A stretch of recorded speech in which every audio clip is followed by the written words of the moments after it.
Megan's point of view. Kasalukuyan akong nasa hardin ng hasyenda at katatapos lang magtanim ng panibagong bulaklak. At nang marinig kong sigaw ng tawag sa akin, ay halos mapatalon ako sa gulat dahil sa pagkatulala sa mga bagong tanim. Agad naman akong tumakbo patungo roon. Nailani, bakit ho? Nakakatakot naman po kayo sa pagtawag. Reklamo ko't pinunasan ng pawis sa noo gamit ang kamay. Naku ka, Megan, kanina ka pang hinahanap ng senyora. Sabi sa akin ni Nailani. Mabilis akong nagpaalam sa kanya at pinuntahan kung nasaan si senyora. Ano ho yun, senyora?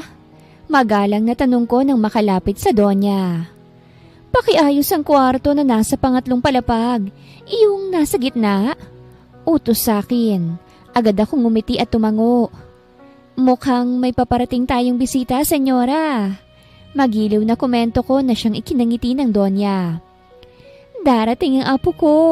Sa wakas ay muli na siyang bibisita sa akin. Malawak ang ngiti na sagot nito sa akin. Tumangutango naman ako dahil sa sayang narinig na balita mula sa senyora. O sige po, aayusin ko na po. Paalam ko bago nagtungo sa hagdan patungong ikatlong palapag. Ngunit agad ring bumalik sa ibaba nang maalala kong kailangan ko pa palang kumuha ng panlinis. Nang makakuha ay saka na ako umakyat ng hagdan. At nang makarating sa ikatlong palapag, ay tinungo ko ang nasa gitnang kwarto. Pagkabukas ng pinto ay tumambad sa akin ang maganda at maaliwalas na maluwag na kwarto. Kulay dark gray at white ang kulay ng kwarto na napakalaking tignan. Hindi naman marumi. Nakangusong sabi ko bago ibinaba ang mga gamit na panlinis. Napatingin ako sa bedside table at natigilan nang may makitang picture frame doon. Naku po, bakit may napakapoging nilalang dito? Mahinang bulalas ko sabay takip sa bibig. Natigilan ako tila parang may nagliliparang paru-paro sa aking tiyan nang makita ang itsura ng taong nasa larawan. Ang pugi! Napapatiling dagdag ko pa at pinaypayan ng bahagya ang sarili gamit ang kamay. Mukhang yummy dahil hot. Namumulang pagkausap ko sa sarili. Sinampal-sampal ko ang sarili bago ito ibinalik sa dati. Sinimulan kong tanggalin ang bedsheet at punda. Mamaya ko ito papalitan pagkatapos maglinis. Wala namang gaanong alikabok kaya't mabilis akong natapos. Bumaba na ako mula sa ikatlong palapag. Hindi ko na naabutan sa sala ang senyora. Mukhang umalis na ito o lumipat ng ibang pwesto para tambayan. Nailani! Tawag ko sa matanda nang makita ko itong papasok ng mansyon. Tapos na akong maglinis kaya't bala kong magpaalam na umuwi muna sa bahay. Pwede po ba akong umuwi saglit sa amin? Magpapalit lang po ako at maliligo. Baka po mamayang tanghali na rin ako makabalik. Magalang kong sabi na hindi nawawala ang ngiti. O siya sige, basta't bumalik ka bago magtanghali. Kailangan mong tumulong sa pagprepara ng pagkain sa mesa para sa tanghalian. Bilin sa akin ng matanda na agad kong tinanguan. Pagkatapos ay saka ako nagmamadaling lumabas ng mansyon. Kinuha ang bisikleta at lumabas ng hasyenda. Alaric's point of view. Ang araw na ito ay akala ko isang normal katulad ng nakasanayan ko. Ngunit ito pala ang araw ng alis ko sa syudad. Thank you po, attorney. Buong pusong pasasalamat ng ginang sa akin. Katatapos lang ng hearing at naipanalo ko ang kaso. Tipid ng ngiti lamang ang tugon ko bago nagpaalam at umalis. Ngayon naman ay kailangan kong pumunta ng kumpanya para ito naman ang sunod na asikasuhin. Hindi lang ako bastang isang abogado. Isa rin akong sikat na bilyonaryo dahil sa aking kumpanya at negosyo. Hindi rin may tatangging pinagkakaguluhan ng mga kababaihan dahil sa aking kagwapuhan at kakisigan. Halos nasa akin na ang lahat. Hindi sa pagmamayabang ngunit meron pang kulang na matagal ko nang hinahanap at hinihintay. Sa opisina ay agad akong sinalubong ni Jace, ang aking sekretary. Pinili ko na lamang ang lalaking sekretary dahil kapag babae, umuuwi lang sa paglalandi sa akin at hindi nagagawa ng tama ang trabaho. Inabot ng sekretary ko ang isang envelope. Kinuha ko ito bago pumasok sa loob ng aking office. Agad ko itong binuksan nang makaupo. You better hide or I hunt you down. You'll pay for what you did. Pagbabasa ko sa nakasulat sa papel na nasa loob ng envelope, ang tinta na ginamit ay kulay pula. Napahilamos ako sa sariling mukha gamit ang kamay. Ilang araw na ba akong pinadadalhan ng death threat? 1? 2? Well, pang-4 na. Kailangan kong gumawa ng plano para matugis kung sinong nasa likod nito. Kung hindi ko ito maayos ay maaari itong sumira sa akin. Megan's point of view. Emergency Kat, kailangan kong umuwi. Dahil ngayon dumating ang period ko. Shucks! Sana wag kang sumakit. Pagkausap ko sa sarili habang binibilisan ang pagmamaneho ng bisikleta. Meron akong kasalubong na sasakyan, isang magarang kotse. At dahil maputik nang mapadaan nito sa gilid, ay nagsitasika ng mga putik at natalsikan ako. Nagsalubong ang mga kilay ko't kumulo ang dugo ko. Hoy! Sigaw ko ngunit tuloy-tuloy lang sa pagmamaneho ang kotse. Animong walang naargabyado sa bilis ng pagmamaneho. Visit na driver yun? Ma-flat sana yung gulong mo. Pabulong kong asik. Mabuti na lang at nakita ko ang plate number at natandaan ang itsura ng kotse. Humanda siya sa akin kapag nakita kong sasakyan na yun. Mala-impakta kong bulong sa sarili bago ngumisi. May binabalak na kalokohan. Nang sa wakas ay makarating na ako sa sariling bahay, ay pagod akong bumaba sa bisikleta at pumasok sa loob ng bahay. Simple lang ang bahay na tinitirhan ko ngunit napakahalaga para sa akin. Ito ang bahay na iniwan sa akin ng mga magulang ko noong nabubuhay pa lamang ang mga ito. Dito kami nakatira noon, nang masaya at sama-sama. Iwinaglit ko ang alaalang yon bago bumuntong hininga. Tiningnan ko kung may stocks pa ako ng napkin. Bakit ba ngayon ka pa naubusan? Naiinis kong sinabunutan ng sarili. Lumabas ako ng bahay at tinungo ang pinakamalapit na tindahan. Pabili! Pabili! Sigaw ko para marinig. Ang kaso bingi ang may-ari ng tindahan. Pabili nga po! Sigaw kong muli. Kapag talaga nakuha kong bonus kay Doña Vargas, ay magpapatayo talaga ako ng sarili kong sari-sari store. Ano yon? Salubong ng tagatinda. Pabiliw ako, napkin 3 yung sister with wings. Maangas kong sabi ngunit medyo mahina dahil baka may makarinig at may mga tambay pa namang lalaki hindi kalayuan sa pwesto ko. Ano yon? Nor cubes? Ilan? Tanong ng matandang tindera. Dahilan para mapahilamos ako sa sariling mukha at pinigilan ng sariling sakalinto. Matagal-tagal na rin akong nagtitimpi sa tindahang ito eh. Nang makauwi sa bahay at sa wakas ay nakabili na ng napkin, ay agad na akong naligo at nagbihis. Nilabhan ko rin muna ang damit na ginamit dahil na rin may tagus ang aking kulay itim na jogging pants. Nang matapos sa gawain ay saka na ako umalis. Pakanta-kanta habang nagbibisikleta patungong pabalik sa hasyenda na aking pinagtatrabahuhan. Inabot ng 5 minuto bago ako nakarating. Saan ka ba nagpuntang bata ka? Kanina ka pang hinahanap ni Lani dahil tanghalian na. Salubong sa akin ni Mang Kanor. Nginitian ko lamang ang matanda at tumatakbong pumasok sa loob ng mansyon. Aray! Reklamo ko't napasapo sa aking noo dahil ito ang napuruhan sa pagkakabunggo ko sa pader. Dahil sa pagmamadali ng palikuna ko ay hindi ko nakita ang nasa harapan. Pesting pader, haharang-harang. Dagdag ko pang reklamo. Hindi ko alam na isa na pala akong pader. Baritonong boses na sabi ng isang lalaki na siyang dahilan para ikaangat ng paningin ko. Ano? Namimilog na mga matang tanong ko sa kaharap. Hindi pala pader. Mahinang bulong ko sa sarili. Shucks! Napasampal ako sa sarili at pinakatitigan ng pinagkamalan kong pader. Sinipat ko pa ng tingin ang kabuuan nito. Staring and eye-raping me is punishable by law. Seryoso ang pagkakasabi ng lalaki ngunit may mapaglarong ngisi ang labi nito na siyang ikinairita ko. Utot mo! Anong eye-raping ka dyan? Yabang ah! Namumulang pisngi ko itong inirapan. Napahalakak ang lalaki bago may ngiting naglahad ng kamay sa akin. By the way, I'm Alaric. Pasimple kong muling sinipat ang kabuuan ng lalaki. Ako si Megan. Ani at hindi tinanggap ang kamay nito bago tinalikuran at iniwan si Alaric. That's rude, but I like it. Dinig kong pahabol na sabi ni Alaric. Saan ka ba nagpuntang bata ka? Ang tagal mo! Mahina ngunit paasik na bungad sa akin ni Nailani pagkarating ko ng kusina. Sorry nanay. Pinikit-pikit ko pa ang mga mata. Nagpapaawa ngunit ismid lang ang tinugon sa akin ng matanda. Ihanda mo na itong mga iniluto. Ilagay mo sa mga lalagyan at ilalagay natin sa hapag ng mga Vargas. Nagmamadaling utos sa akin ni Nailani.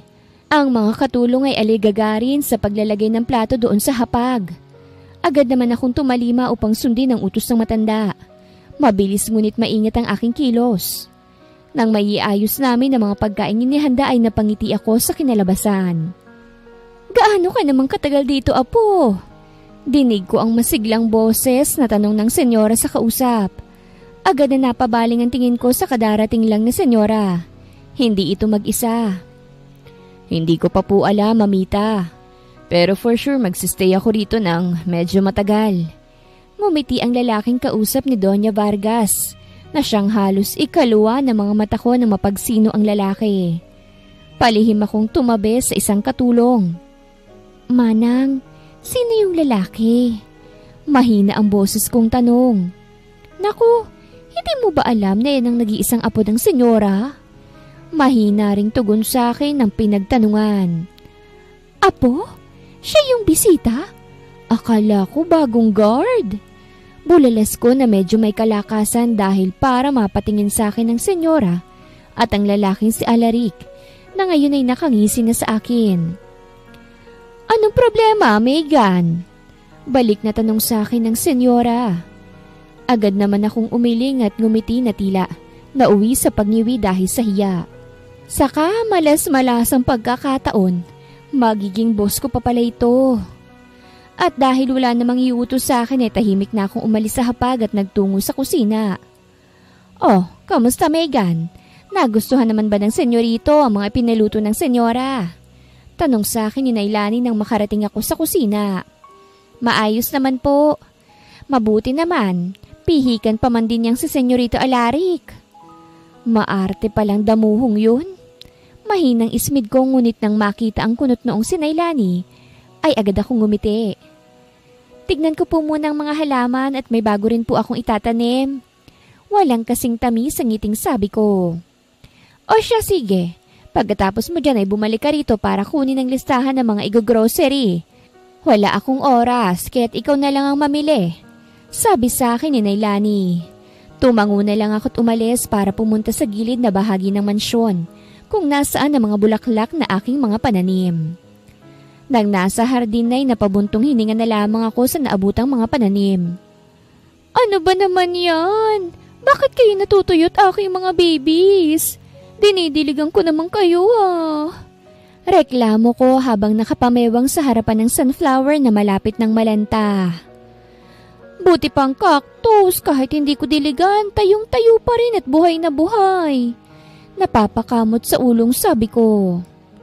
Silly woman. Halos mahulog ako sa aking kinauupuan nang marinig ang bariton at pamilyar na boses. Nang harapin ko kung sino ang damuhong ng gulat, ay agad na nagkasalubong ang pareho kong kilay. Hoy! Ikaw! Ba't ka ba nanggugulat? Hysterical kong reklamo. What? Hindi kita ginulat. Sasabihin ko lang sana na talagang kayang mabuhay ng cactus kahit walang tubig. Dahil hindi sila natutuyot. And to tell you, I am your boss's grandson. So stop yelling at me. Napakagatlabi ako't nag-iwas ng tingin. Sige po. Tipid kong sagot at bahagyang yumuko bago ibinalik ang atensyon sa ginagawa. Kalaunan ay natigilan ako sa ginagawa ng may maalala. Teka nga, ba't ka ba nandito? Kanina lang nasa hapag ka, senyorito. May diing sabi ko sa huling sinabi. Tss! The mayordomo said ikaw ang naatasang pumunta ng bayan para mag-grocery. At dahil gusto kong pumunta ng bayan ay sasamahan mo ko. Seryosong sabi ni Alaric sa akin. Animong nagdedemand pa dahil sa tono ng pananalita nito. Ano po? Halos pasigaw kong tanong. Kinamanong ka nalang magpasama. Senyorito, wag po sa akin.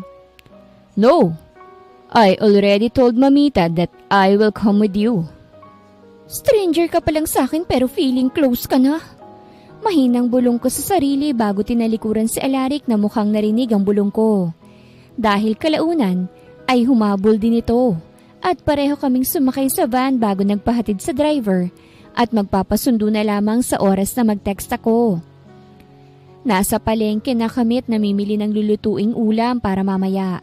Dahil bukod sa mag-grocery, kailangan ko ring mamalengke. Taong gubat ka ba, senyorito? Hindi makapaniwalang tanong ko sa kasamang si Alaric. Of course not. I just don't know what kind of fish is this. Sagot ni Alaric habang inosenteng nakatingin sa isdang hawak ko. Maya-mayang tawag sa isdang to. Ngayon, alam mo na ba, senyorito? Pinigilan kong sariling mapaismid at ngumiti na lamang. Oh, okay. Now I know. Napapatangong sabi pa ni Alaric. Nang ilibot kong paningin sa paligid ay napaismid na lamang akong muli. Bakit bang daming nakatingin? Inis kong bulong sa sarili. Dinudubog ng tingin ang lalaking katabi ko. Simula pa lang na umapok ang mga paa nito sa palengke. Manong, pabili ako ng 2 kilong bangus at 2 kilong karne ng baboy. Sabi ko't ibinaba ang hawak na isda para kunin ang perang inipit ko sa strap ng aking bra. What the? Bakit nandiyan sa loob ng damit mo? Is that even possible? Buleles na tanong ni Alaric sa akin. Ngumisi naman ako. Teknik ng maangas yan, senyorito. May pagmamayabang kong sabi. At saka kung ayaw mong manakawan, wag na wag kang maglalagay ng wallet sa bulsa mo. Oh, now I know. Thanks for the info. Si Alaric ang may hawak na mga pinamelengke. Dahilan para wala akong dala ni isa. Maliban lang sa sukling na tira sa ibinigay ng mayordoma sa akin. Sure ka ba, senyorito, na ayaw mong tulungan kita? Alanganin kong tanong. Kaya ko namang magbuhat. Yeah, I can handle this. Anyway, I don't have a number ni Manong. Sabi ni Alaric nang makalabas kami sa palengke. Na-text ko na siya kanina, parating na yon. Sagot ko at segundo lang ang hinintay, nandyan na ang sasakyan. Sa biyahe ay naging tahimik kaming pareho na mas maganda. Nang makarating kami sa mansyon, si Manong nang nagdala ng mga pinamili namin. Nagkahiwalay na rin kami ni Alaric. Nailani, ito po ang sukle sa ibinigay ninyong pambili. Sabi ko't inilahad ang sukle. Itabi mo na yan, Megan. Nga pala, kamustang senyorito? Balita ko sumama to sa'yo. Usisa ng matanda sa akin na siyang ikinangiwi ko. Maayos naman po, nakabalik po siya ng buo. Sagot ko't nagpaalam ng aalis. Pwede na akong umuwi dahil maggagabi na naman. Tinungo kong kinaroroonan ng aking bisikleta at saka umalis ng hasyenda para umuwi sa sariling bahay. Kinaumagahan ay namimilipit ako sa sakit ng aking puson. Aray ko! Mahinang reklamo ko. Halos maiyak. Pesting puso naman kasing sakit-sakit Kinakailangan ko ng bumangon dahil kailangan ko pang mamasukan sa hasyenda. Mag-aalas 9 na nang makarating ako sa hasyenda. Panigurado ay sisigawan ako ni Nailani. At sana lang hindi ako hinanap ni Senyora. Sa bukana pa lamang ng mansyon ay bumungad na sa akin ng Senyora. Megan, saan ka galing? I've been waiting you. Seryosong pahayag ng Senyora ngunit hindi naman mukhang galit. Pasensya na po, Senyora, at natagalan ako sa pagpunta. Inaatake kasi ako ng dalaw ko. Nahihiyang sabi ko't napayo ko. Mahina namang natawa ang Senyora na siyang ikinangat ko ng tingin. It's okay, Megan. Hinihintay kita dahil maipapakiusap sana ako sa iyo ngayong araw. Ano po ba yun, Senyora? Nakaabang na tanong ko. Gusto ko sanang ipasyal mong apo kong si Alaric sa hasyenda o maging sa buong lugar natin. Nakangiting sabi ng Senyora sa akin na ikinaawang ng labi ko. Ibig pong sabihin makakasama ko siya? Lutang kong tanong na ikinatango ng Senyora. Hindi ako makatanggi o makapagpalusot dahil mismong senyora na ang kumausap sa akin. O sige po. Ang ngiti kong peke ay nauwi na sa ngiwi. Wala akong nagawa kung hindi ang sumunod. At sa huli, natagpuan ko na lamang ang sariling kasama si Alaric habang pinapasyal ito sa hasyenda. It's still the same as before. Ang kaibahan lang ay mas gumanda ngayon at nag-upgrade. Nakangiting sabi ni Alaric habang nakatanaw sa bukirin ng kanilang hasyenda. Akala ko ba, senyorito, ako magtuturo sa'yo? Bakit parang ikaw ang nagtuturo sa akin? Hindi makapaniwalang tanong ko at pinagkrus ang braso sa tapat ng aking dibdib. I lived here before kaya alam ko. Pero hindi naman lahat. Bring me to the place here na hasyenda na pinagmamalaki mo. Kalmadong tugon sa akin ni Alaric. Hindi kagaya kahapon. Animong parang taong gubat sa kainusentehan. Ngayon ay para na itong maraming alam. Natahimik naman ako sa sinabi niya. At nang may maisip na lugar ay napangiti ako. Alika, dadaling kita sa lugar kung saan babalik-balikan mo rito sa hasyenda. Mapagmalaki kong sabi at basta na lang hinila si Alaric. Nang makarating kami sa bandang dulo ay may mga sangat mga kahoy nang nakaharang. Kaya ito'y tinanggal ko at pagkatapos ay muli ko na namang hinila si Alaric. Saan mo ko dadalhin? Nauubusang pasensya na tanong ni Alaric sa akin. Nasa malayong parte na kami ng hasyenda at likod bahagi rin ng mansyon. Tiis lang, malapit na. Nakangiting sabi ko kahit na iniinda ko na ang sakit ng puson. Nang sa wakas ay makarating kami, hinihingal akong huminto sa pagtakbo at ganun rin si Alaric. Hindi ko man lang namalayang tumatakbo na pala ako habang hila-hilang lalaki na nakisabay na rin sa pagtakbo ko. Tada! Welcome sa mini forest ng hasyenda. Malawak ang ngiti kong sabi habang nakalahad ang kamay sa tinutukoy. Nang lingunin ko si Alaric ay kitang-kita ko sa mga mata nito ang pagkamangha. Ang mini forest na tinutukoy ko ay merong batis na walang kasing linaw. Ang mga puno sa paligid ay mas nagpadagdag sa relaxing ng paligid. May mga bulaklak din sa paligid na natural na nakatanim. Wow! This is paradise. Puno ng pagkamanghang sabi ni Alaric. Napailing na lamang ako at muling hinila ang lalaki. Dinala ko ito sa malaking tipak ng bato at doon kami parehong umupo. Hindi mainit dahil sa mga punong nagbibigay lilim. Alam mo bang ako palang nakakaalam nito? Hindi ko lang alam kung alam din to ni Senyora. Pero wala pang tauhan ang nagagawi rito. Kwento ko. Then, why did you bring me here? Tanong ni Alaric at nilingon ako. Dahilan para magtama ang mga mata namin. Ewan ko. Sabi mo kasi dalhin kita sa lugar na ipinagmamalaki ko rito sa hasyenda. Iwas tinging sagot ko. Ang ganda rito. I like it. If Mamita will find out about this, sigurado akong sisirain niya ito hanggang sa hindi na maganda sa paningin niya. Natatawang sabi ni Alaric na ikinabalik ng tingin ko sa kanya. Bakit naman? Nagtatakang tanong ko. Because she hates like this. Nagpapaalala to kay Lolo. Simpleng sagot ni Alaric. Kaya itago natin to sa kanya. Nakangiti itong tumingin sa akin na agad ikinaiwas ng tingin ko upang hindi masalubong ang kulay chocolate nitong mga mata. Naging tahimik kaming pareho habang nakatanaw sa paligid. Bakit ka nga pala nandito? Sa mahabang panahon ko dito sa hasyenda, ngayon lang kita nakita. Pambabasag ko sa katahimikan. Gusto ko lang magbakasyon. Tipid na sagot ni Alaric. Animong may iniiwasan. Kung ganun, paniguradong masusulit mong bakasyon mo. May ngiting sabi ko habang nakatingin sa 2 ibon na nagliliparan sa tabing batis. How did you become my lola's katiwala? Biglang tanong ni Alaric. Pag-iiba ng usapan. Pumulot ako ng bato at saka itinapon sa batis. Malayo ang narating nito. Dating namamasukan si Mama dito sa hasyenda. At nang mawala sila ni Papa, ako na ang sumunod na namasukan bilang katiwala. Napatango si Alaric sa sinabi ko at hindi na nagtanong pa tungkol doon. Nag-aaral ka pa ba? Tanong muli ni Alaric. Para bang ayaw sa katahimikan naming dalawa. Hindi na. Nag-stop ako nung mag-first year na ako sa kolehiyo. Sagot ko na para bang wala lang yun sa akin. Ikaw, duda kung hindi na. Ano ka sa syudad?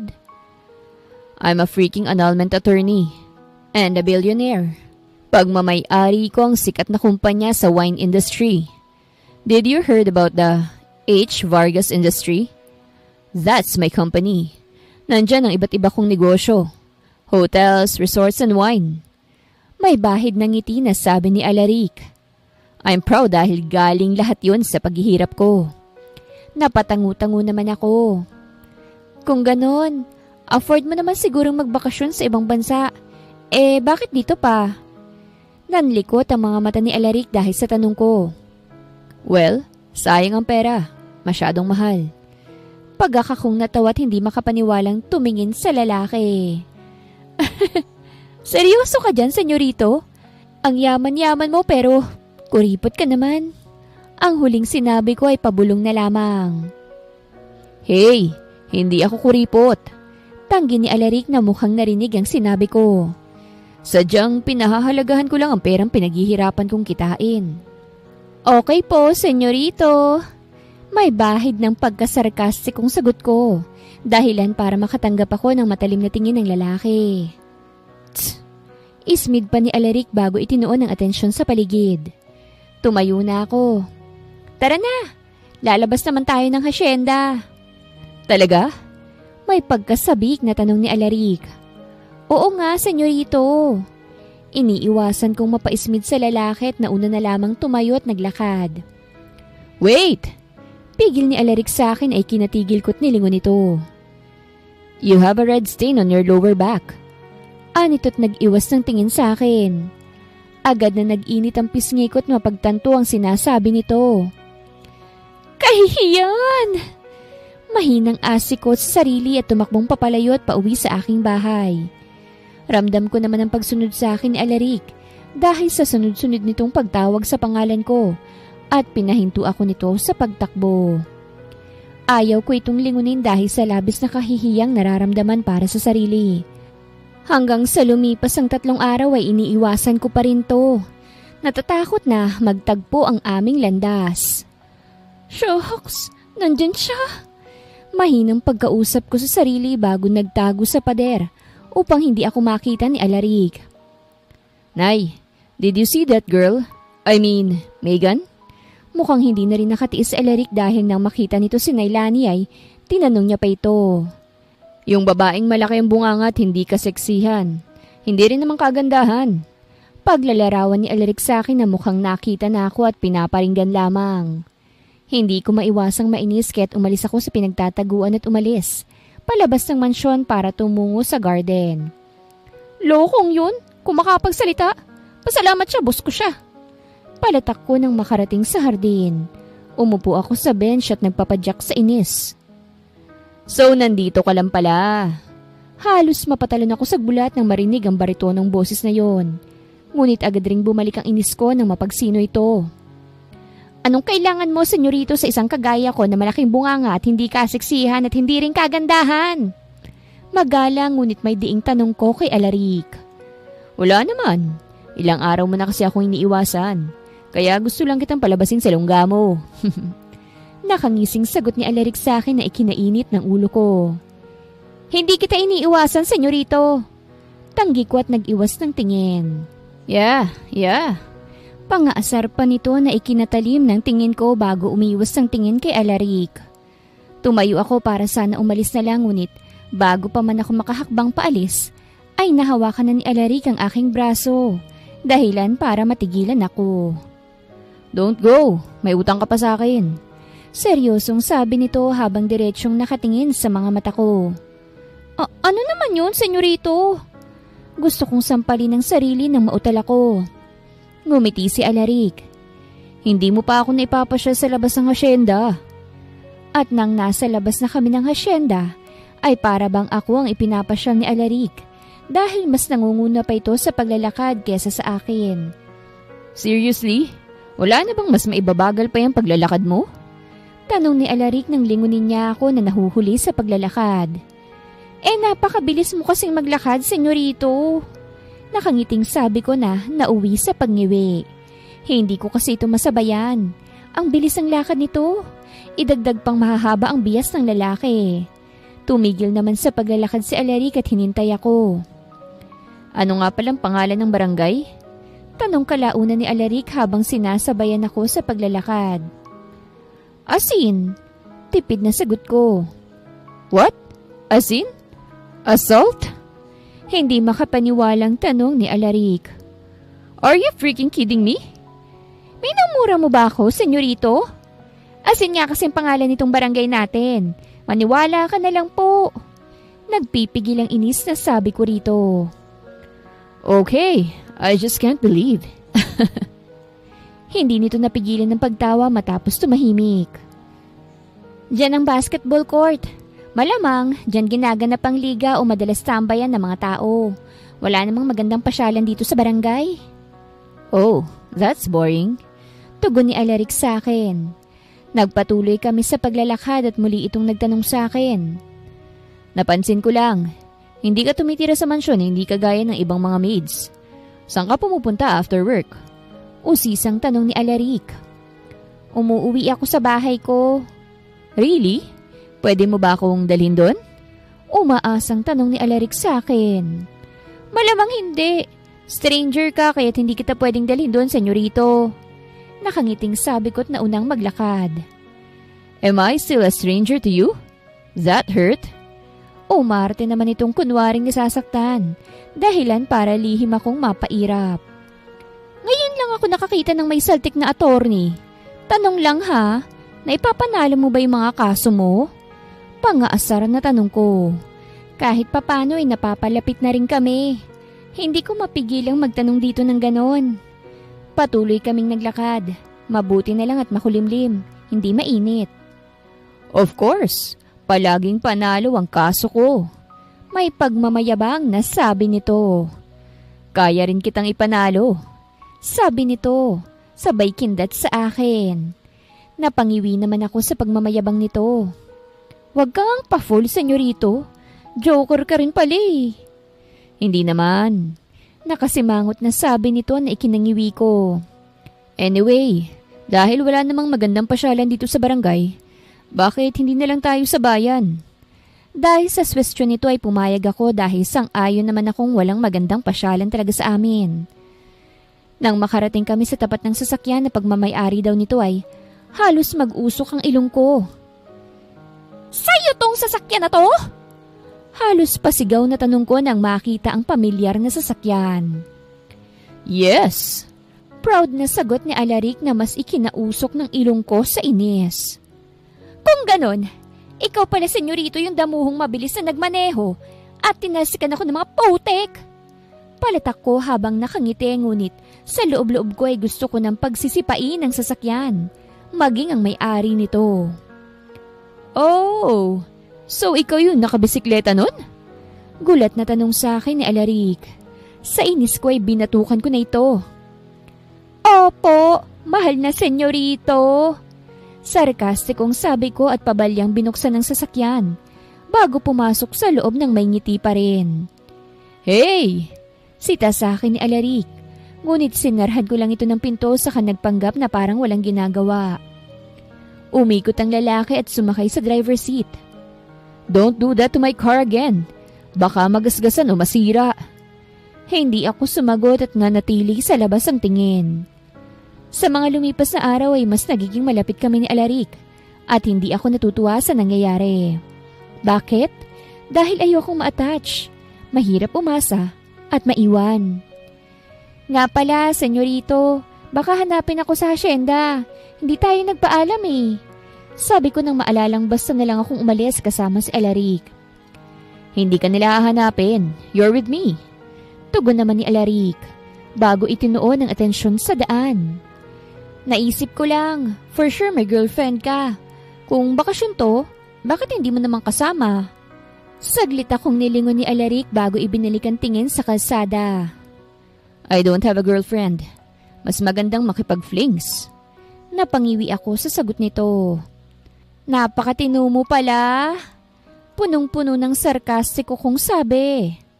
Oh, thank you. Nakangiting tugon ng lalaki na ikinainis ko.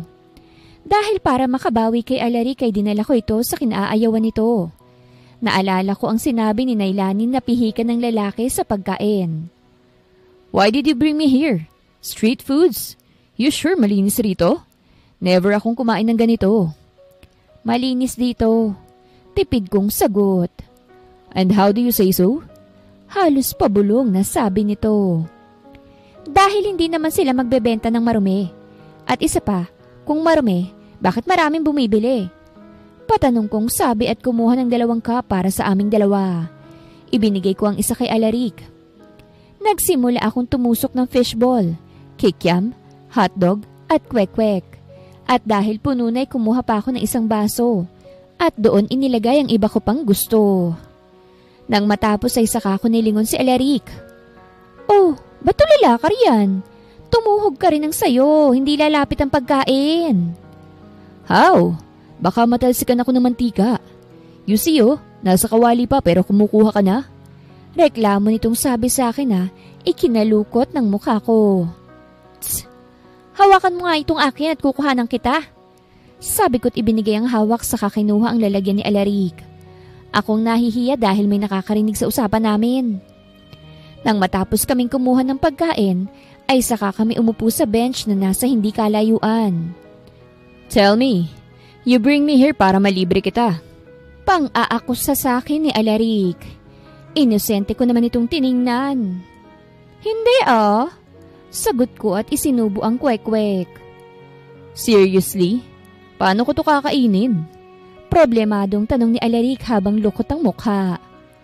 Ibuka mo ang bibig mo at ipasok mo. Saka nguyain, senyorito. Sabi ko, animong iyon ang sagot sa problema ng buong bansa. Ilang linggo na rin ang lumipas. Masasabi kong sa bawat araw ng mga linggong yun ay mas naging malapit kami ni Alaric. Kahit ilang beses kong sabihin na ayaw kong ma-attach dito ay ganun pa rin ang nangyayari. Napalapit na ang loob ko sa lalaki. Megan, mabutit maaga ka.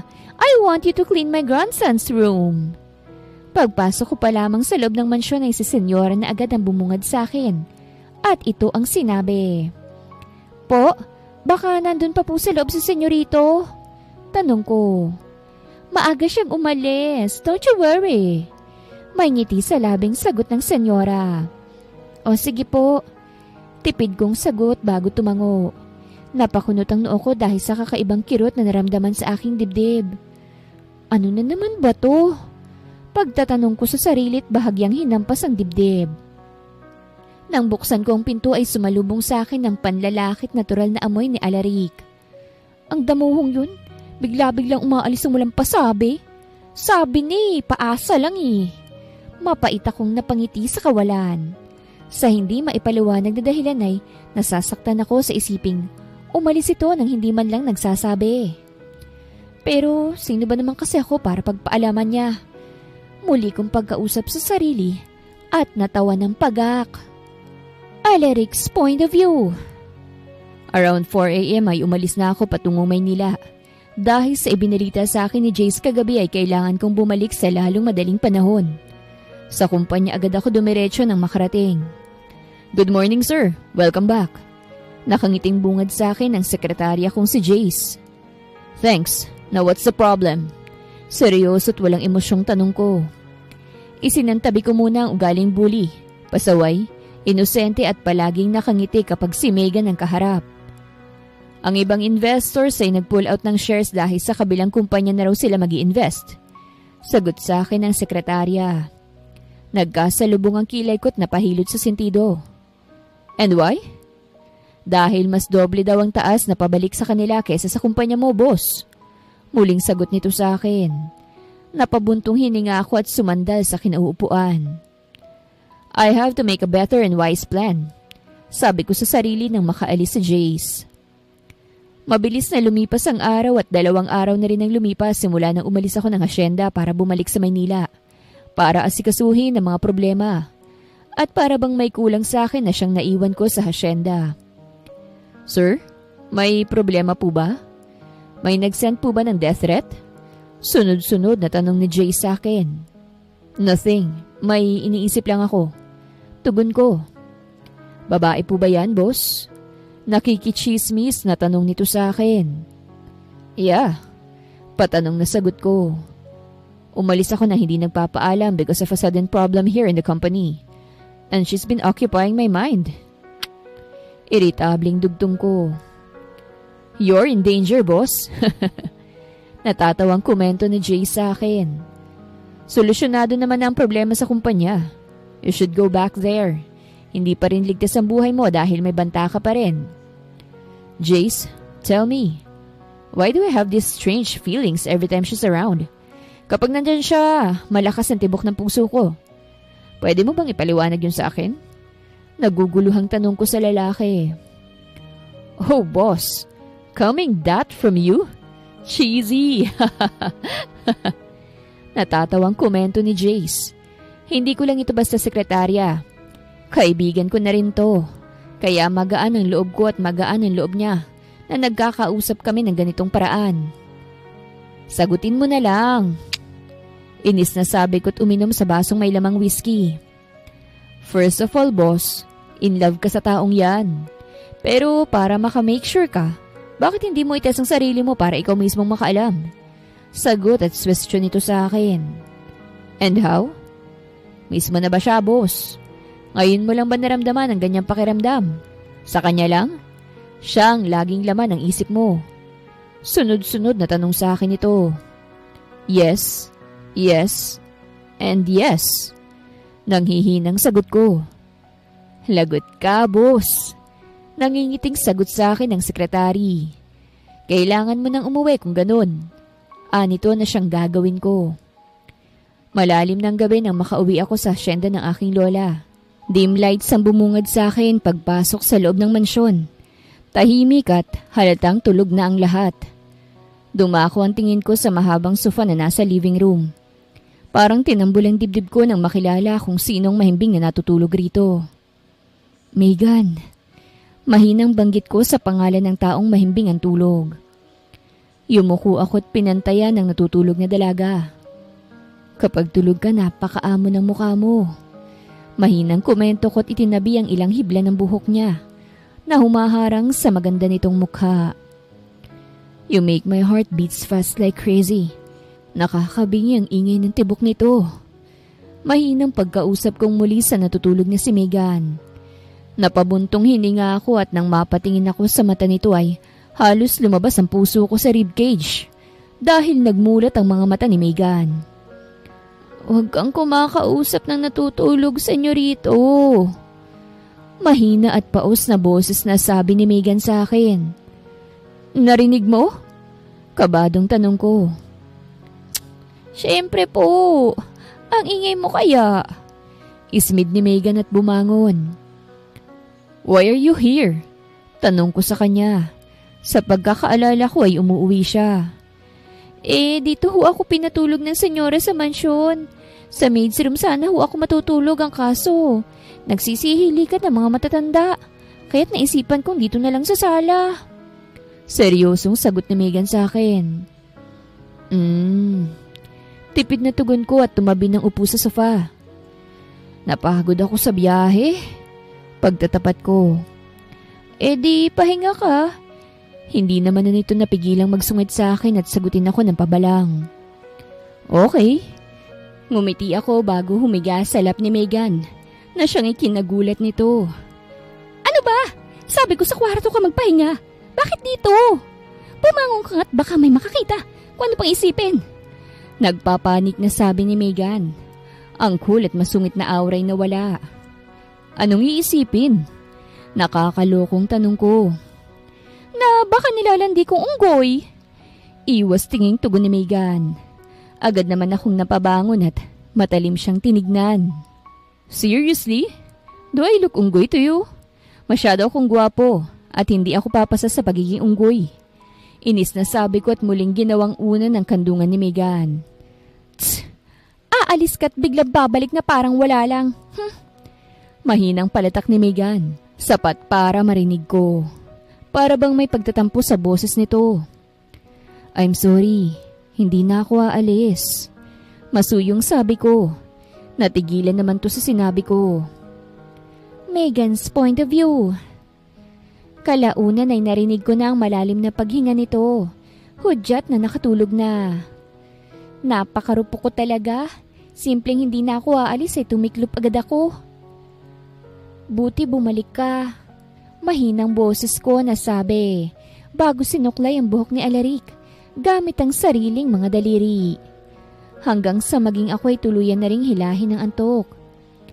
Kinaumagahan ay naalimpungatan ako dahil sa sinag ng araw na tumatama sa aking mukha at dahil na rin sa pakiramdam na may mga matang nakatitig sa akin. Napatili ako dahil sa gulat nang iminulat ko ang aking mga mata ay si Alaric na walang suot ng pang-itaas habang nakatitig sa akin ng bumungad. Ano ba yan? Magdamit ka nga! Umagang-umaga, senyorito! Tili ko at napatakip sa mga mata.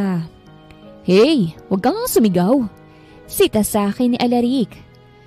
Teka nga, ang pagkakatanda ko nasa sala tayo at ginawa mong unan yung lap ko. Saka ka nakatulog at pagkatapos nakatulog na rin ako. So, bakit tayo nasa kwarto mo? May ginawa ka ba sa akin? Nag-hysterical na tanong ko. What the heck? Of course not! Malamok sa ibaba. At baka may makakita sa atin, sabi mo. Kaya nang maalimpungatan ako, dinala kita rito sa kwarto ko.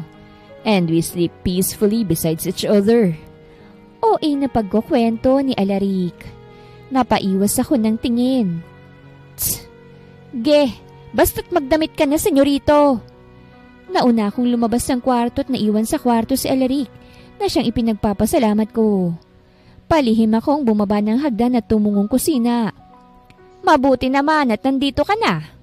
Halos mapatalon ako sa gulat nang makita ko si Nailani na abala sa pagprepara ng mga dadalhin namin. Ano pa pong gagawin? Alanganing tanong ko. Dalhin itong mga inayos ko sa sasakyan, sabi naman ni Nailani. Sinunod ko naman agad ang utos ng matanda. Lahat ng kaya kong dalhin ay dinala ko na sa van at inayos naman ng mga katulong sa tamang pwesto. Lahat pala'y handa na. Nailani, nakita niyo po ba ang bag ko?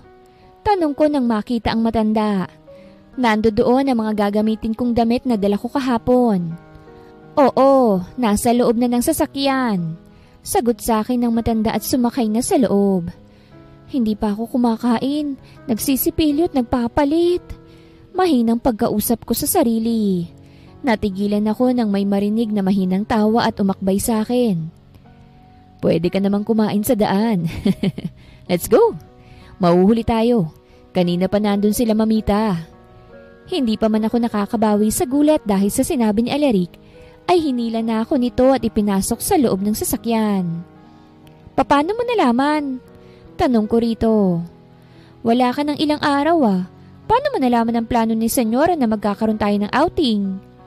Of course I know. Dahil ako ang nakaisip. Sagot ni Alaric at kinindatan ako. Dahilan para maghumirintado ang puso ko. Natigilan ako nang may kuhanin si Alaric sa backseat at saka ibinigay sa akin. Pwede kang kumain habang nagdadrive ako. Medyo malayo ang biyahe. Ha? Lutang na tanong ko habang hawak ang paper bag na may lamang pagkain. Nakangiti si Alaric at mahinang pinitik ang noo ko. I said, eat. Anito bago binuhay ang makina ng sasakyan at nagmaneho pasunod sa van. Inabot ng 2 hours mahigit ang biyahe bago namin narating ang beach resort. Nang huminto ang sasakyan ay agad kong binuksan ang pinto ng kotse at saka nagduwal. Naramdaman kong may humagod sa aking likod. Don't tell me buntis ka kagad. Kagabi lang natin ginawa Nakakalokong sabi ni Alaric sa akin nang matapos akong sumuka. May sira na ata ulo mo, senyorito Ano bang pinagsasabi mo? Matalim na tingin na ipinukol ko dito bago tinanggap ang water bottle na ibinibigay ni Alaric. Napag-alaman ko na ang private resort pala na ito ay pagmamay-ari ni Alaric. Isa sa properties na binili nito. Ang ganda! Bulalas ko habang naiwan ng tingin sa paligid. White sands, blue clear water, at mga cottage sa paligid. May iba't iba pang disenyo na mas nagpapaganda. May swimming pool din sa ibang parte. At may hotel na pwedeng tuluyan ng mga papasyal na gustong manatili. Una naming nilagay ang mga gamit sa cottage. Meron na ring nakahandang pagkain para sa amin. Kumain na muna tayo bago nyo sulitin ang saglit na bakasyon. Masayang anunsyo ng senyora na siyang nakaupo ngayon sa unahan. Nang matapos kaming kumain, ay saka agad kaming nagtungo sa kanya-kanyang magiging mga silid sa hotel para magbihis ng aming nais suotin. Saglit lang! Sigaw ko para marinig ng nasa labas. Nasa kwarto ako na nakalaan para sa akin at dito ako nagbibihis.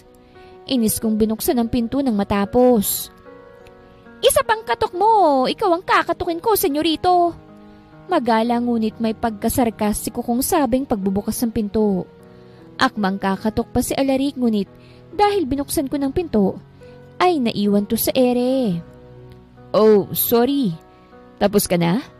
Tanong nito pagkatapos ay sinipat ang kabuuan ko. Huwag kang ang tumingin, senyorito! Sita ko. Dapat nagpajama ka na lang.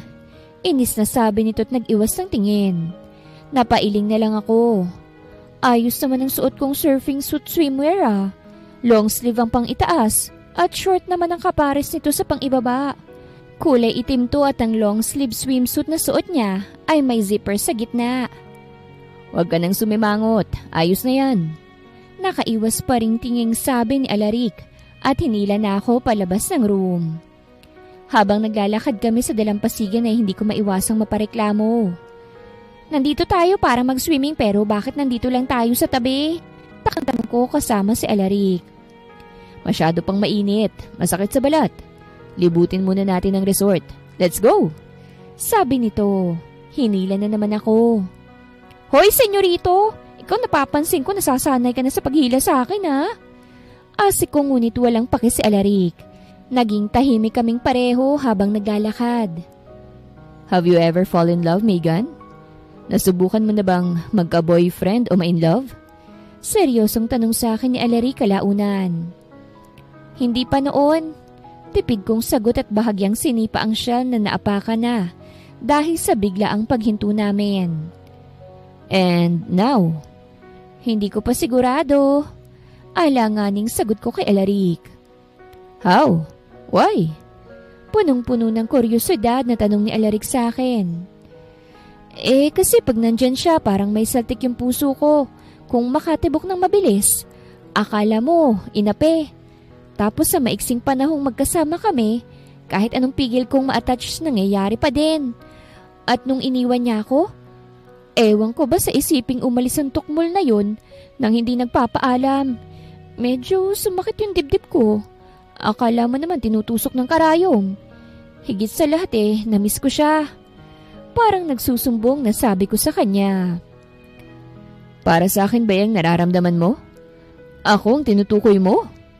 Hindi makapaniwalang tanong sa akin ng lalaki. Hindi naman ako makatingin dito. Iwas tingin lang ang ginagawa ko upang hindi makasalubong ang mga titig nito. Silence means yes. The way you say it, parang hindi mo kaharap ang tinutukoy mo. Malawak ang ngiting sabi nito. At baka sa gwapong mukha nito na hindi makapaniwala. Kalimutan mo na lang. Nahihiyang sagot ko. Damn! Paano ko makakalimutan yun? This is the most memorable day of my life. Nag-confess ka sa akin. How about me? Hahayaan kitang ikaw lang? At ako, kikimkimin ko lang? That's unfair. Hayaan mo rin akong sabihin ang side ko. Parang nilokong sabi ni Alaric sa akin. Napailing ako't hindi maiwasang mamula. Nasa parteng gitna kami ng dalampasigan. Bahagyang naaabot kami ng tubig dagat. My feelings are also the same with you. Ganon din ang nararamdaman ko para sa'yo. Paano mo nagawa yun? Hindi ka nga pasok sa standards ko I've been dating girls na sexy at may class ang dating. I didn't expect na mahuhulog ako sa isang babaeng. Akala mo lalaki kung makapagsalita. You made me fall in your own way. Nahulog ako nang hindi ko namamalayan. Malamlam ang mga matang nakatitig sa Alaric sa mga mata ko na para bang pinapakita nito ang sinseridad nito. Napaatras ako dahil hindi makapaniwala. Hindi ko alam kung anong sasabihin. Bakit? Tanging nasabi ko. Nagkibit balikat lamang si Alaric. Hindi ko rin alam kung bakit. Sagot nito at bigla akong kinabig para yakapin. I like you, Megan. And I love you simula nang tumibok ang puso ko ng kakaiba na. Tanging sa'yo lang nangyayari. Marahang sabi ni Alaric sa akin habang mahigpit ang yakap. Hindi ko alam ang sasabihin ko. Natatakot akong baka sa huli pinapaasa mo lang ako. Ikaw mismo nagsabi sa akin. Hindi ka nag-girlfriend at hanggang flings ka lang. Seryosong tugon ko nang maghiwalay kami sa yakap. It's okay, but let me prove it to you. Hayaan mo lang akong iparamdam sa'yo hanggang sa matanggap mo na't pagkatiwalaan ako. Seryoso ngunit magaang nasabi ni Alaric sa akin. Huwag kang ma-pressure. Sa ngayon, enjoyin muna natin to. Dahil sa sinabi nito ay napangiti ako. Thank you. Sabi ko at ako na mismo ang nanguyod kay Alaric para magpatuloy kami sa pamamasyal. Nang sumapit ang gabi ay nakapalibot kaming lahat sa bonfire. Kahit ang senyora ay kasama rin. Apo, magtapat ka nga sa akin. Ano bang meron sa inyo ni Megan? I keep looking at the both of you. Napapansin kong malapit kayo. Diretsahang sabi ng senyora kay Alaric. Animong wala ako sa kanilang tabi. At ang iba pang katiwala na kasama namin sa outing. Mamita, I like her. At kung papayag siya, liligawan ko siya. Nakangiti namang tugon ni Alaric sa lola niyang ikinapula ng buong mukha ko. Dahil na rin sa nanunudyong tinginan sa akin ng mga kasama. Oh, is that so? Walang problema yun sa akin. Pero you should ask her parents' permission first. Sagot naman ng matanda at doon na ako sumingit sa usapan. Dahil hindi na ako makatiis. Senyora, hindi po siya makakahingi ng permiso dahil wala na po ang parents ko.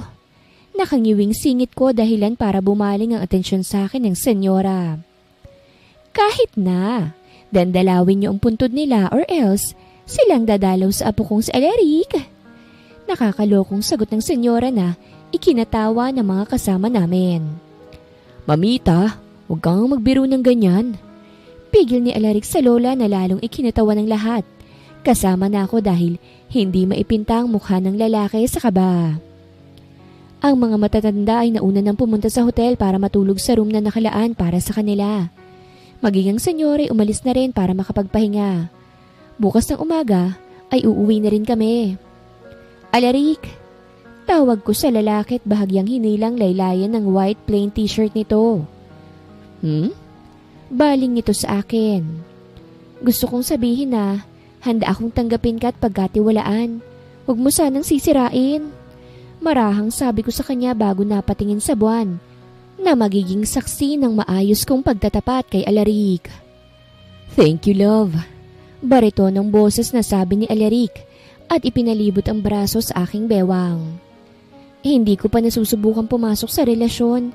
Hindi ko pa nasusubukang umamin at magkagusto ng ganito dahil buong buhay ko, nakatutok lang ako sa kung papaano kong bubuhayin ang sarili ko. Nakayukong sabi ko. Kaya, wag mo na akong ligawan. Bahagya akong nahiya nang sabihin yon. Dahil gusto kong maging tayo na habang mas kinikilalang isa't isa. Dugtong ko at sinalubong ang mga mata ni Alaric. Oh, what a brave you are.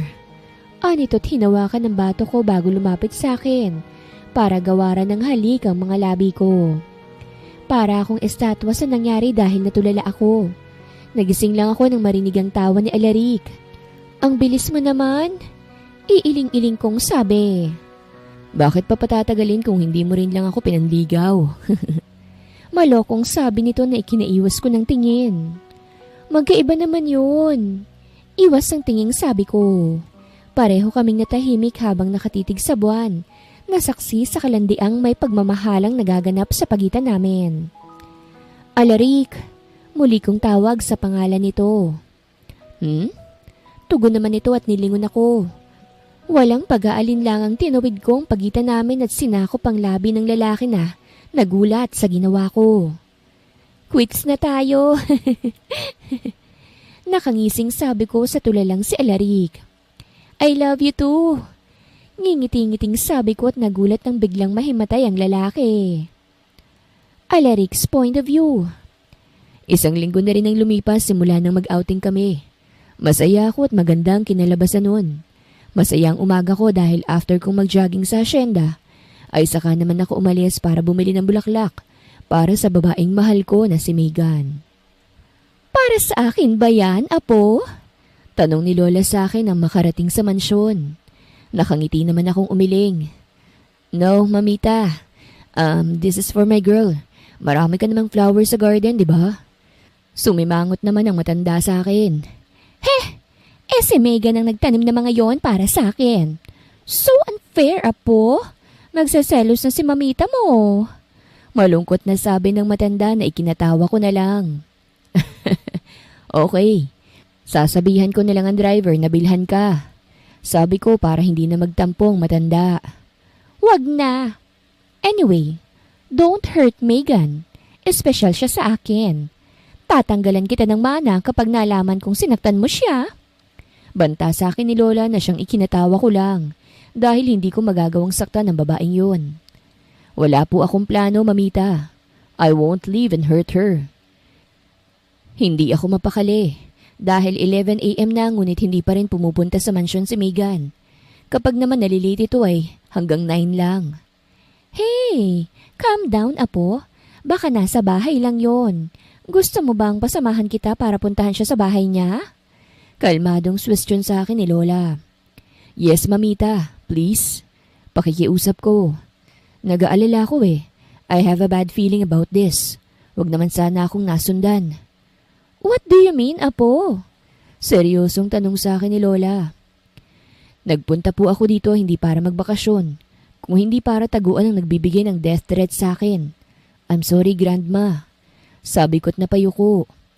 Akala ko hupa ako kapag umalis ako. Kagaya ng sinabi ni Lola, ay sinamahan ako ng driver para puntahan kung saan ang bahay ni Megan. Ngunit walang Megan ang nadatnan sa loob ng bahay. Makalat at sira-sirang gamit ang nadatnan. Natigilan ako nang makita ang kulay itim na sobre. Agad ko itong kinuha at binuksan. Hindi ka makakataka sa akin. Alaric Vargas, you can run but you can't hide from me. Pinapasabi nga pala ng babae mo ang goodbye. Nakasulat gamit ang pulang tinta.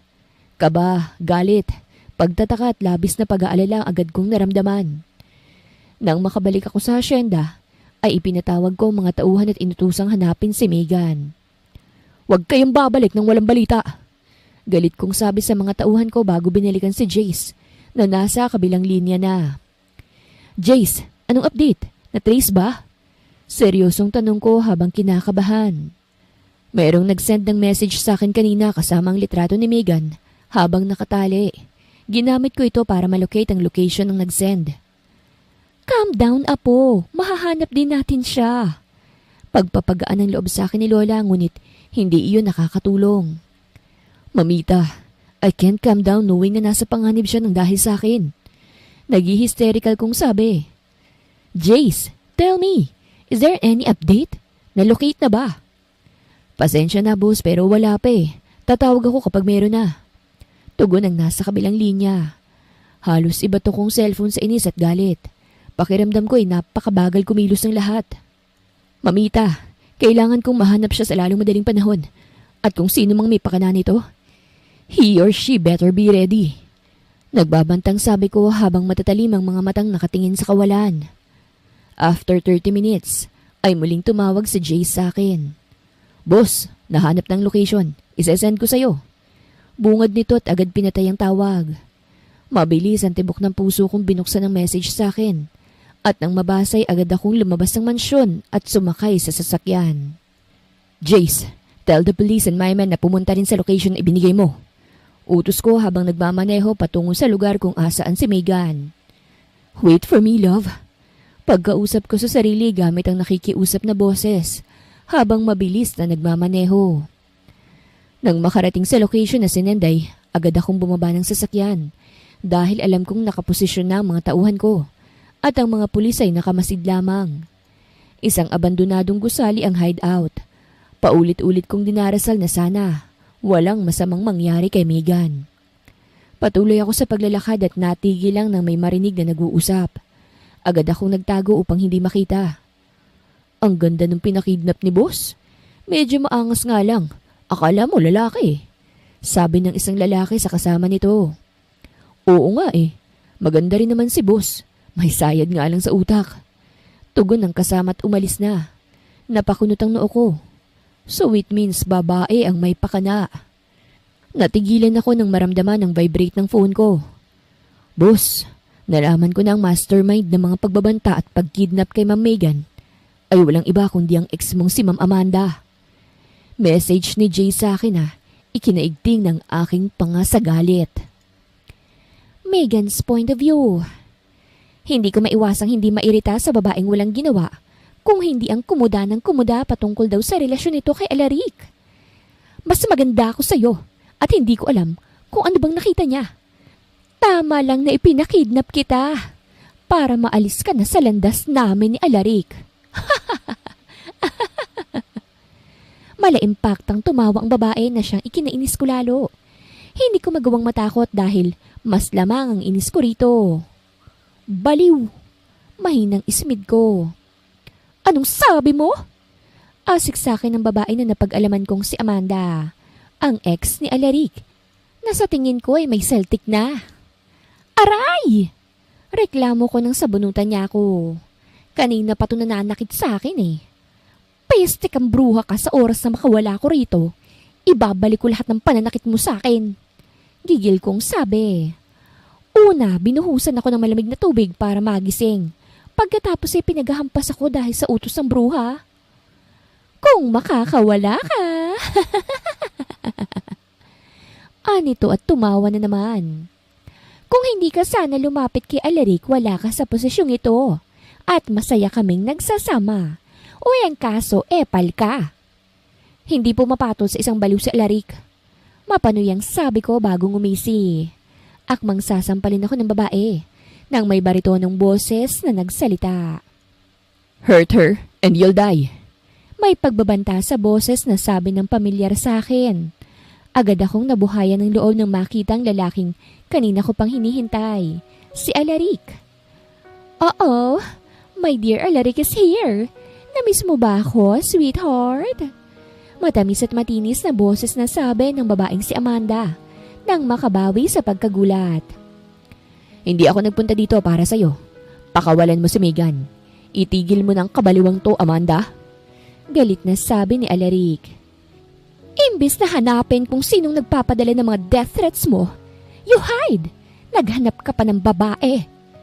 And now you want me to listen to you? No way! Sigaw ng babae at tinutukan ako ng baril. Nagsila-basa ng mga sandamakmak na tauhan ng babae at itinutok ang baril kay Alaric. Kung ayaw mo sa akin, mas mabuti pang sabay kayong mawala sa landas ko. In your dreams. Nakangisi at nakakatakot na sabi ni Alaric. Ngayon ko lang to nakitang ganito.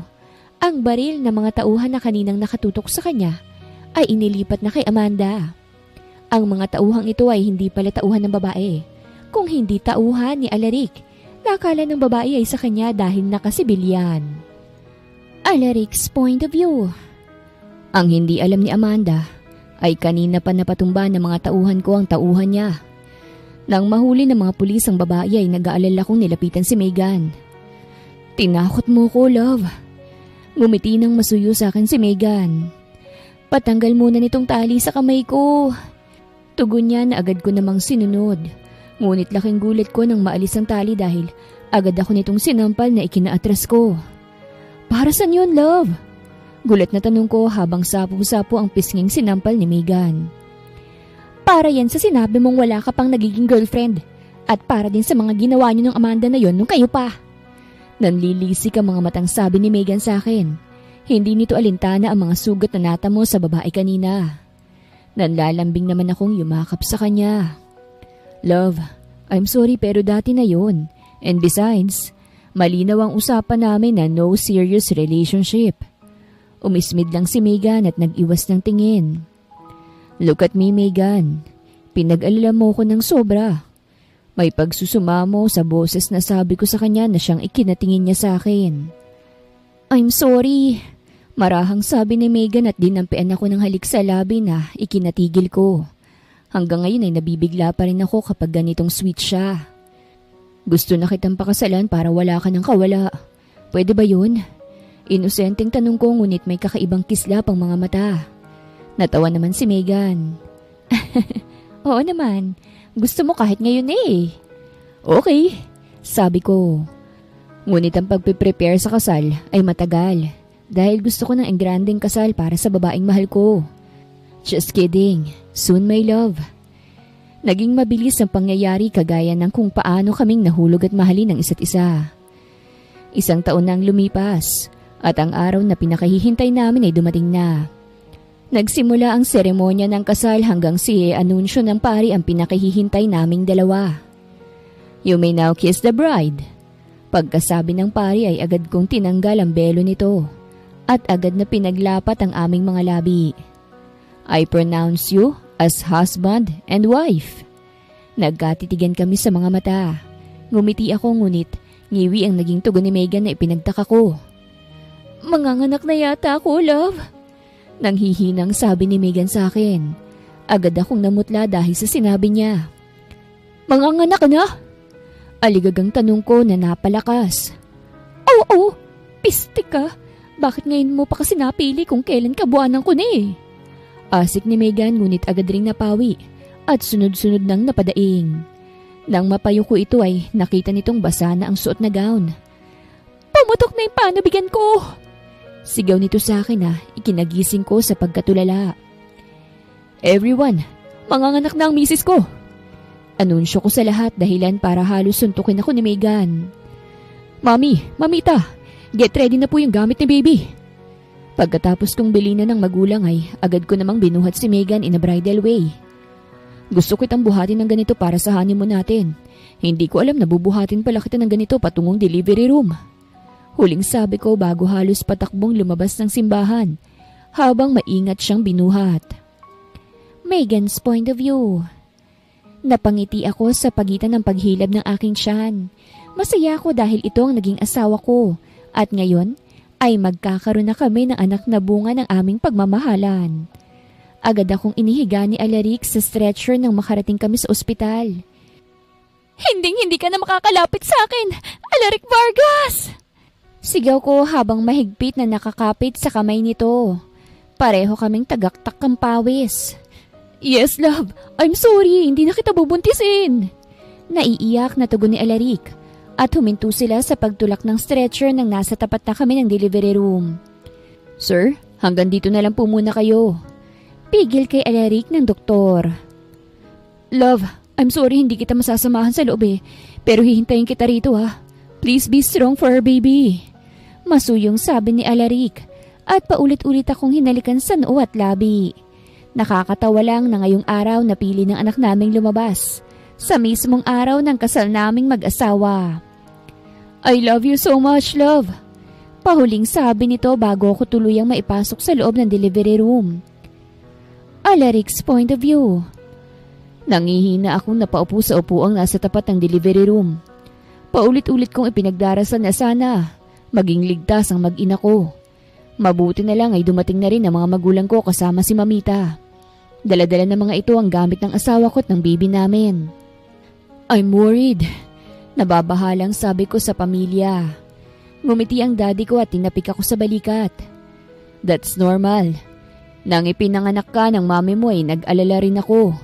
Ipagdasal mo na lang ang safe delivery ng asawa mo sa anak ninyo. Kahit papano'y gumaan ang loob ko sa sinabi ni dad. Lumipas ang halos mahigit 3 oras ay saka lamang lumabas ang doktor. Halos matumba ako nang tumayo para salubungin ang doktor. Kamusta sila, Dok? Safe ba sila? Nag-aalalang tanong ko sa doktor.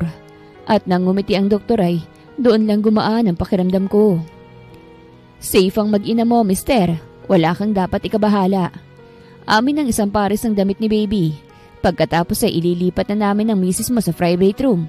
At isusunod namin ang anak ninyo. Naluluha akong nakatitig sa aking mag-ina na mahimbing ang tulog. Bahagya akong hinaplos ang maliit na mukha ng aking anak. Kamukhang kamukha nito si Megan. Hi baby ko, ako ang daddy mo. Nakangiti kong sabi sa anak nang magmulat ito ng mga mata. Ngunit agad akong natigilan nang bigla itong umatungol sa pag-iyak. Dahilan para magising si Megan. Anong ginawa mo sa anak ko? Paos ngunit may diing tanong sa akin ng kagigising lang na si Megan. Love, hindi sa ganun. Kinakabahang sabi ko nang makitang nanlilisik na mga mata ng asawa ko. At kahit madalas ay aso't pusa kaming mag-asawa at laging may giyera sa pagitan namin, hindi pa rin nawawala ang pagmamahal namin para sa isa't isa.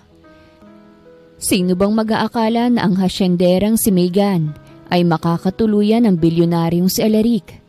Patunay lang na kung kayo ay kayo talaga at hindi hadlang kung langit at lupa pa kayo. Mahal kita kahit ganito tayo.